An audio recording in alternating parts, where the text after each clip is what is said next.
সালামু আলাইকুম। সবাই কেমন আছেন? আশা করি সবাই ভালো আছেন। আজকে আমি রান্না করব কচু চিংড়ি মাছ দিয়ে। এই যে চিংড়ি মাছ আর গুঁড়া চিংড়ি আর চিংড়ির মাথাগুলো আমি ব্লেন্ডার করে নিলাম।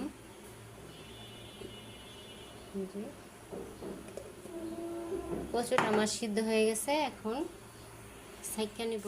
কচু রান্না করার জন্য আমার কড়াইতে পেঁয়াজ কাঁচামরিচ দিয়ে দিলাম। এখন মশলা দিয়ে দিব। হালকা মরিচের গুঁড়া, ধনিয়ার গুঁড়া, হলুদ গুঁড়া আর দিয়ে দেব লবণ। আমি কচুটা লবণ দিয়ে সিদ্ধ করছি, এই জন্য লবণের পরিমাণ একটু কমাই দিলাম। এখন দিয়ে দেব আদা রসুন,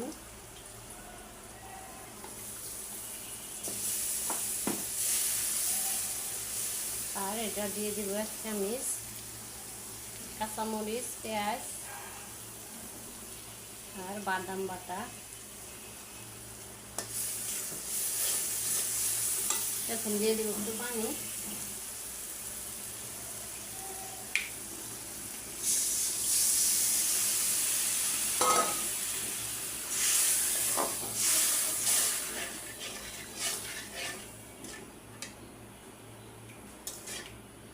পানির মধ্যে আমি ব্লেন্ডার করা চিংড়ি মাছটা দিয়ে দেব।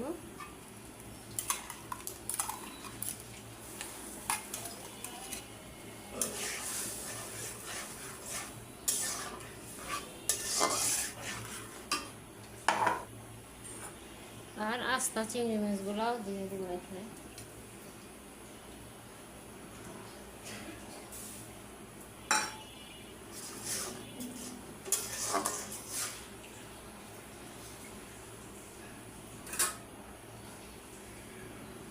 কিছুক্ষণ কষায় আমি কচুর তরকারির মশলাটা আমার ভালো করে কষা নিয়ে আসছে। এখন আমি সিদ্ধ করা কচুগুলো দিয়ে দিব।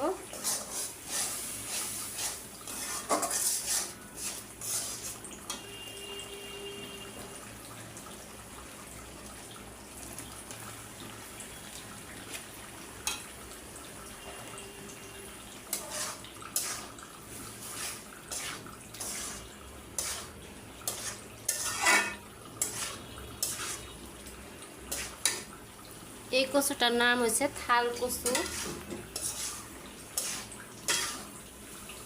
আমাদের গাজীপুর এলাকায় এই কচুরে থাল কচু বলে।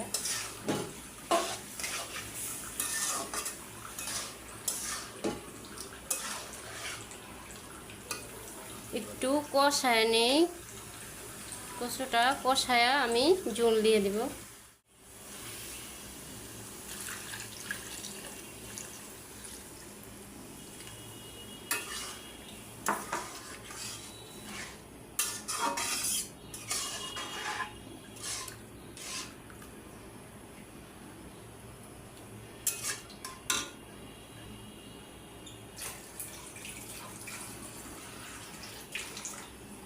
আর একটু জল দিয়ে দিব।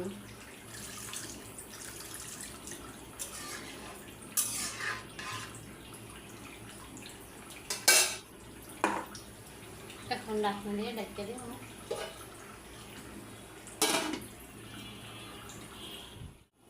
এখন আমি তরকারির মধ্যে কয়েকটা জলপাই দিয়ে দিব।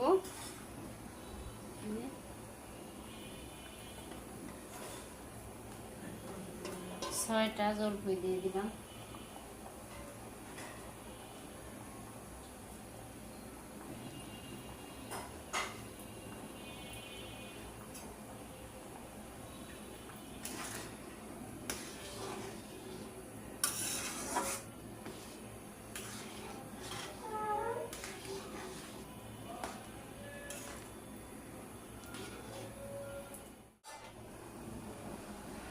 তরকারিটা একেবারে হয়ে গেছে, আমি চুলাটা কমায় রাখলাম।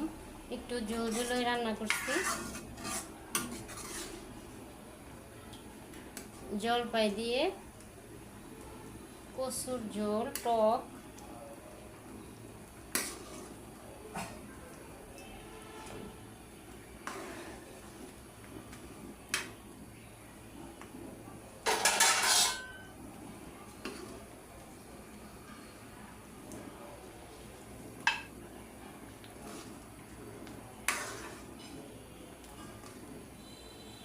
ভালো লাগলে লাইক কমেন্ট শেয়ার করবেন। আল্লাহ হাফেজ।